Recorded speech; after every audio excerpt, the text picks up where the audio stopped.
Today we will be reviewing the Wildlands Outdoor Gear 2-person tent. I gotta say, it performed admirably. And we had catastrophic failure. Hey explorers, welcome back. Today we will be reviewing the Wildlands Outdoor Gear 2-person tent in all its glory. Stay tuned. All right guys, here's what you get. You get the ground cloth, which came in its own little bag, which is kind of nice. Scarlet's going to check it out really quick. Great. You get a gear net. We have our single pole system, the tent itself, and then the bright green rainfly. The tent itself weighs, oh my gosh, I will put the statistics up, but it's about 4 pounds and 3 to 6 ounces. The reason it's 3 to 6 ounces is because they also have a gray rainfly, which is just a little heavier. This is a 15D, and then the gray one is a 20D, and that adds a little bit of weight. It's really nice. Everything seems really well constructed as far as the seams. A nice hem around it. It's got these nice anodized aluminum connectors that are on the rainfly itself. Yep, you can see there, a little smaller on the rainfly, on the tent, and then also on the ground sheet. And that's what the tent poles will be sticking through. You can see it also comes with tie outs and some anodized aluminum tent spikes, which are really cool. I like this red. And a little bag for that. This is the initial kit as I got it. There is actually a add-on. The one thing I will say about the company so far is that their customer service seems spot on. They take customer suggestions and feedback seriously. They actually sent me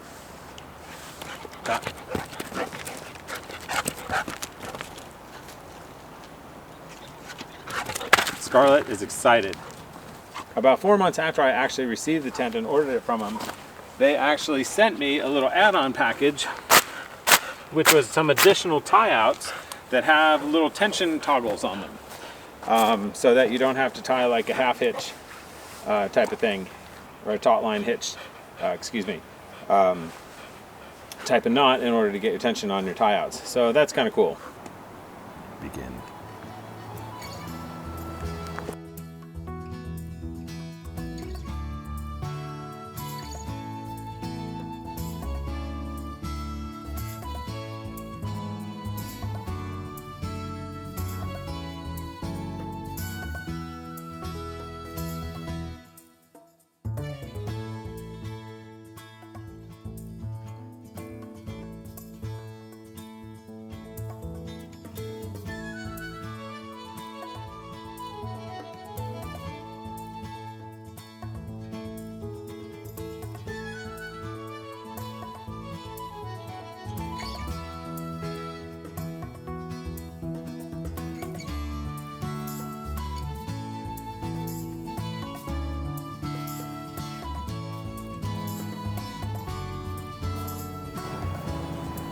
It's got a piece of webbing here that you can put over.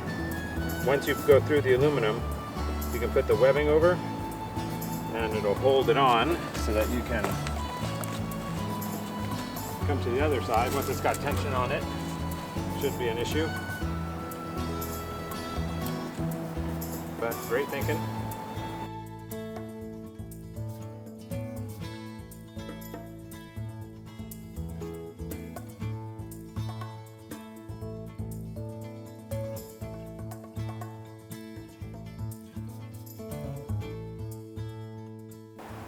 So, 12 minutes, 40 seconds. That's how long it took to set up. Pretty good. I didn't do all the tie outs. I mean, it's got some additional toggles here where you could tie it out even more. I'm going to go ahead and give you a closer tour now. So you can see here how the anodized aluminum kind of stacks up, and this one's kind of at the end. It's kind of nice. They give you a tension buckle right here so that you can get this nice and tight. Piece here, that's a vent. It's got a little kickstand. See, and it's got a little Velcro there, so you can Velcro that onto the back here. And then it gives you a nice venting action, very nice. It's got additional tie out points here, loops, more tie out toggle. Right, and we're gonna get inside and kind of check it out. So one of the awesome things about this tent, it has double vestibule. Right, Scarlet easy. Pretty roomy inside, as you can see. It's got built-in pockets, both sides. So that's kind of cool. Yeah, it's if I'm looking at the inside, it's probably hard to tell on the camera. The rainfly naturally, based on the frame, is pulling out. So you're getting plenty of space between the tent itself and the fly. I'm guessing these here are for the gear hammock. Hopefully you guys can see that. Looks like there's two little toggles there where the gear hammock would clip in. Do I have it? Oh, I happen to have it on me. One-handed shenanigans. Okay, so it looks like these just have hooks on them. Okay, so it's a long diamond shape. So, and it just has these hooks, which I'm guessing hook on either side and then hook to these central hoops.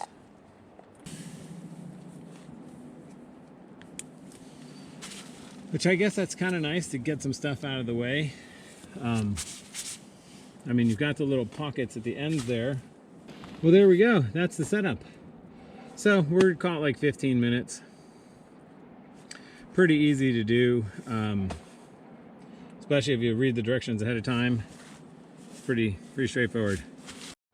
Okay, a little hack I did was there is a tie out here on the end of the vestibule, and I put it through one of the other loops and then just toggled it so it will hold the door back, because it said you could roll it out of the way, but I didn't really see a good place to do that. So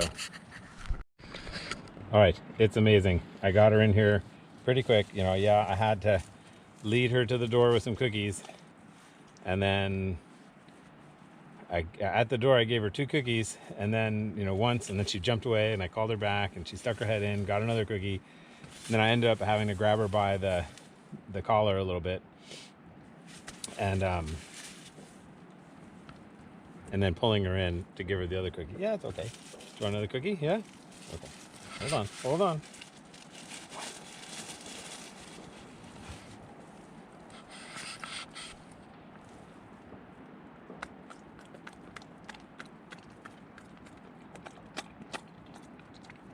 I think she's just been holding them in her mouth.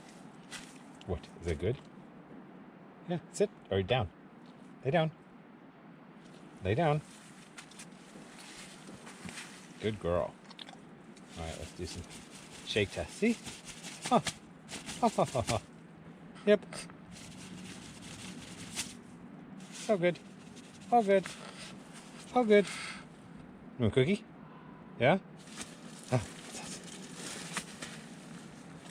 What? Lay down. Down. Oh, good girl. Good girl.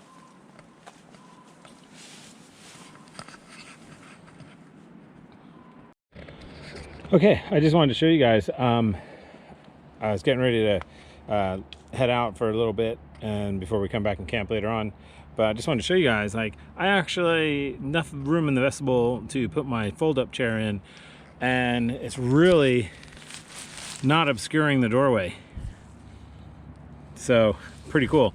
Lots of room. I like that. Well, Scarlet and I are heading out, and you can see it's about 30 degrees, 32. It should be getting down to 26 is what they said, so we'll see. Well, let's see. There's Scarlet under the puffy. It's 6 a.m. That light is super bright, I just like to say. But yeah, this one, there we go. So we made it. We made it. It's cold. It's only 28.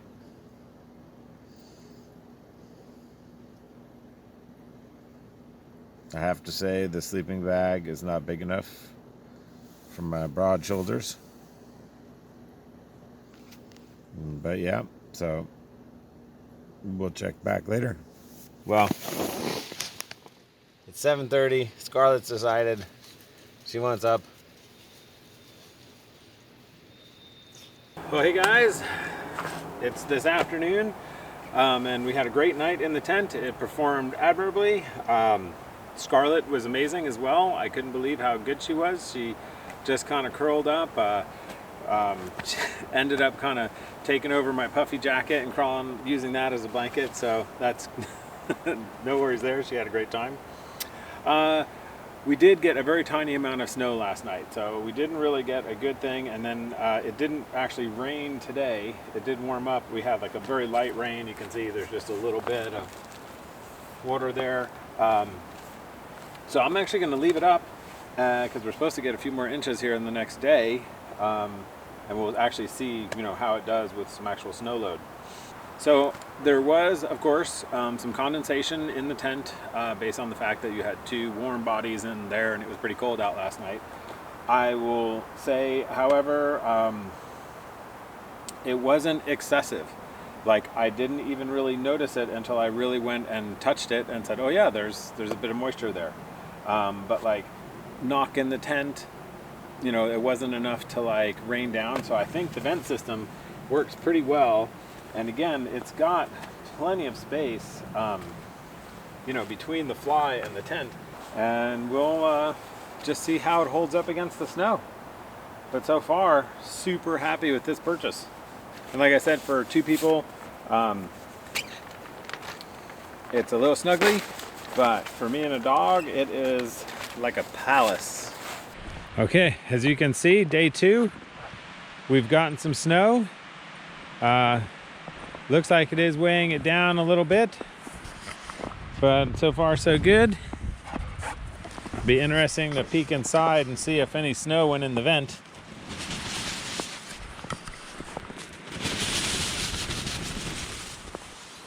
Scarlett's loving the snow.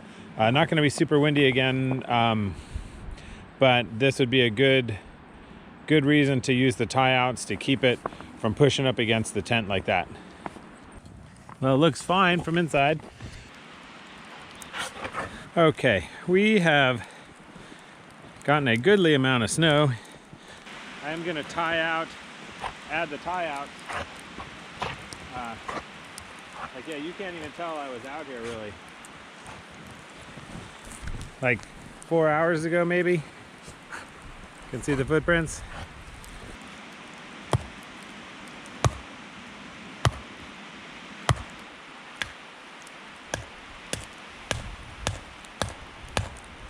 Wintertime, it's cold.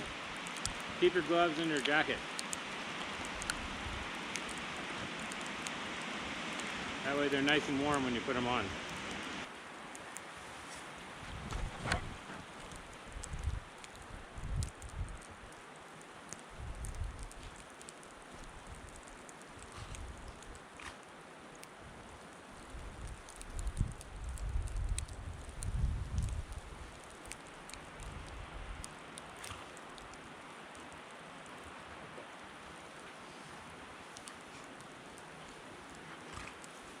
I'm not going to do it too tight until I get the other side done.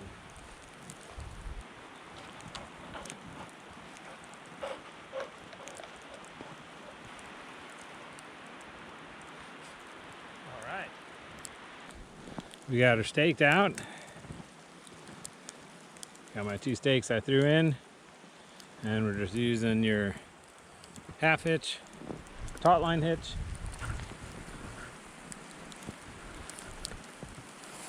And then we got this side just connected up to the fence. All right, guys, well, I came out to check the tent and apparently the snow started sloughing off and we had catastrophic failure.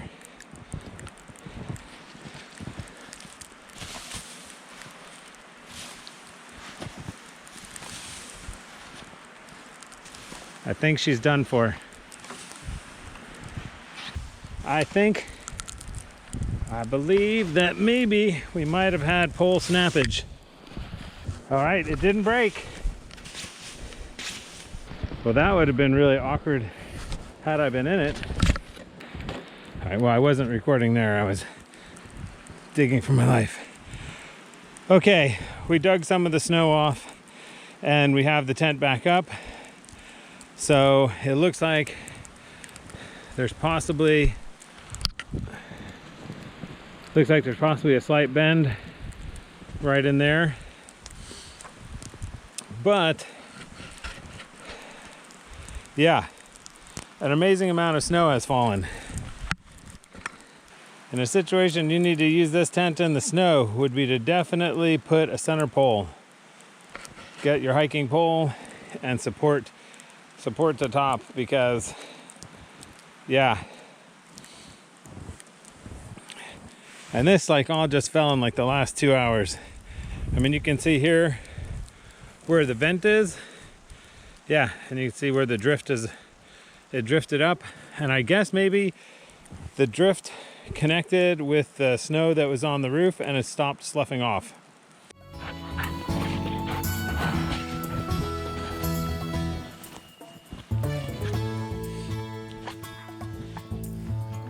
Go get it.